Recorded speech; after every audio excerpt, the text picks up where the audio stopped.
Assalamualaikum warahmatullahi wabarakatuh. Yang saya hormati Ibu Sohibah Yulani, Esos MPD, selaku dosen mata kuliah pengantar ilmu sosiologi.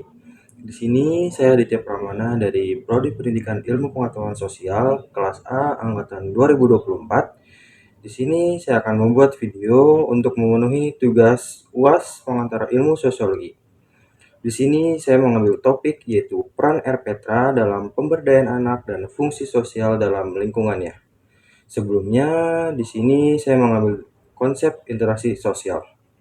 Pada video ini, saya akan menjelaskan tentang apa itu interaksi sosial, teori apa yang relevan dengan topik yang saya ambil, dan wawancara dengan salah satu pengurus RPTRA yang berada di daerah Jakarta Timur. Menurut buku Sosiologi Suatu Pengantar, karya Sujono Sukanto, interaksi sosial merupakan hubungan-hubungan sosial yang dinamis yang menyangkut hubungan antara orang-orang dengan perorangan, antara kelompok dengan kelompok manusia, maupun antara orang perorangan dengan kelompok manusia. Apabila dua orang atau lebih bertemu, interaksi sosial dimulai pada saat itu. Menurut buku Surjono Sukanto, faktor-faktor terbentuknya interaksi sosial yaitu ada imitasi, sugesti, simpati, identifikasi, dan empati. Dan terdapat bentuk interaksi sosial yang dibagi menjadi dua, yaitu interaksi asosiatif yang bersifat positif, sedangkan interaksi sosial disosiatif yang bersifat negatif. Interaksi sosial asosiatif terdiri dari kerjasama, akomodasi, toleransi, akulturasi, dan asimilasi, sedangkan interaksi sosial disosiatif terdiri dari persaingan, kontroversi, dan pertentangan. Sebelumnya saya akan menjelaskan apa itu RPTRA. RPTRA atau Ruang Publik Terpadu Ramah Anak adalah fasilitas yang dirancang untuk mendukung pemberdayaan anak dan fungsi sosial masyarakat melalui penyediaan ruang interaksi, pembelajaran, dan kegiatan sosial. Itu berarti bahwa RPTRA sendiri memiliki keterkaitan dengan materi sosiologi, yaitu interaksi sosial yang di dalamnya terdapat hubungan atau interaksi antar manusia. RPTRA ini juga dapat memenuhi syarat terjadinya interaksi sosial, yaitu dengan adanya kontak sosial dan adanya komunikasi. Untuk mengetahui lebih dalam apa itu peran RPTRA dalam pemberdayaan anak dan fungsi sosial dalam lingkungannya, mari kita saksikan wawancara dengan salah satu RPTRA yang terdapat di Jakarta Timur. Oke. Sekarang saya sudah berada di tempat RPTRA bersama siapa? Nindi Aulia. Nindi Aulia. Ya. Oke, sebelumnya perkenalan dulu karena ini dari RPTRA Nama aku Nindi. Ini kita lagi di RPTRA Jaka Berseri. Jaka Berseri yang ada di Jakarta Timur. Iya, di Jakarta Timur. Sebelumnya saya mau wawancara kakak terkait apa sih RPTRA itu, Kak? RPTRA itu adalah ruang publik terpadu ramah anak yang didirikan sejak tahun 2017 oleh waktu itu gubernur pada saat itu ya. Terus mungkin pertanyaan pertama, Kak. Mungkin apa tujuan utama dari pendirian RPTRA ini, Kak, di wilayah ini?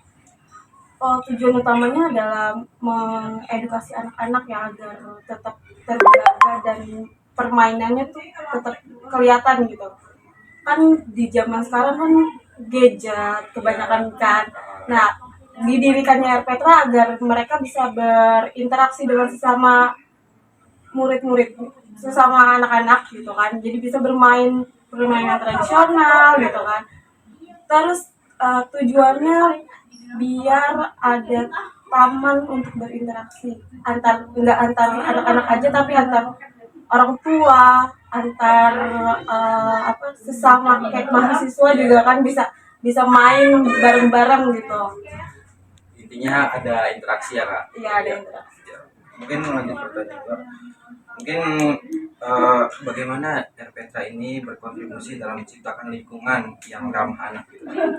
Kita caranya adalah membangun literasi kayak UNJ, terus juga kita berkolaborasi sama Antam ya untuk bisa kalau untuk sama Antam kita bisa belajar secara digital karena di 10 gedung itu cuman RPTRA Jakarta Seri yang ada di digital bukunya gitu. Jadi kita pengen tuh anak-anak bisa membaca dengan walaupun nggak dengan fisik doang ya, gitu, tapi di komputer juga. Mungkin selanjutnya Kak, apa saja sih program atau kegiatan unggulan yang ditawarkan RPTRA ini untuk anak-anak itu? Programnya adalah edukasi utama. Itu program paling utama tuh edukasi anak-anak karena di zaman sekarang kan kataannya kasar dan lain-lain gitu kan. Jadi kita di sini harus bisa mengedukasi anak-anak biar perkataannya baik dan nggak sembrono gitu. Terus juga kita semaksimal mungkin biar bisa semua anak tuh membaca ya, karena kan nggak semua anak bisa fasih membaca. Nah di sini juga kita pengen tuh semua anak yang berkunjung di sini bisa membaca dan bisa saling toleransi kepada semuanya gitu. Saling berinteraksi juga Iya, bersama iya. seumurannya gitu ya Kak.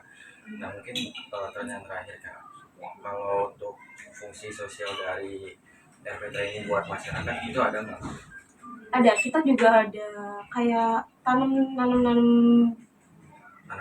tanaman kayak cabe terus terong. Nah itu juga kan buat masyarakat juga gitu kan, misalnya ada kekurangan apa mereka minta kesini gitu kan. Cabe atau lele juga kita kan budidaya gitu. Oke, mungkin sekian dari wawancara saya dan bersama Kak Andi. Terdapat teori yang berhubungan dengan materi interaksi sosial, yaitu teori fungsionalisme.